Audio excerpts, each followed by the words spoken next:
Kakinada Gudarigunta journalist కాలనీలో వేంచేసి ఉన్న శ్రీరామ సహిత సత్యదేవ మందిరంలో దశపాపహర దశమిక ప్రసిద్ధంగా ఉంచిన జ్యేష్ఠ శుక్ల దశమి మరియు ఆదివారం నాడు విశేష పూజా కార్యక్రమాలు నిర్వహించారు.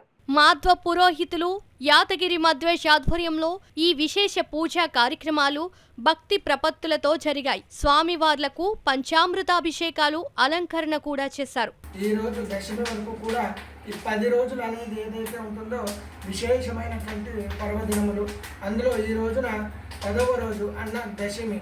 మనం ఏదైనా 10 జన్మల పాపాలు ఏమైనా ఉన్నా కూడా ఈ రోజున ఆ స్వామివారికి సేవ కానీ, జపము కానీ, పూజ కానీ ఏదైనా మనము చేస్తే ఆ యొక్క పాపాలన్నీ కూడా నశించిపోతాయి ఉద్దేశంతో ఈ రోజున స్వామివారికి, సత్యనారాయణ స్వామివారికి, ఆంజనేయ స్వామివారికి భక్తులందరి యొక్క గోత్రము, వారి యొక్క నామము, నక్షత్రములతో గోత్ర నామములతో స్వామివారికి పంచామృత అభిషేకము చేయడము జరిగినది. ఈ రోజున ఈ పంచామృత అభిషేకము చెయ్యగలరా అని ఒక సంకల్పం ఒకళ్ళు మాకు చెప్పారు.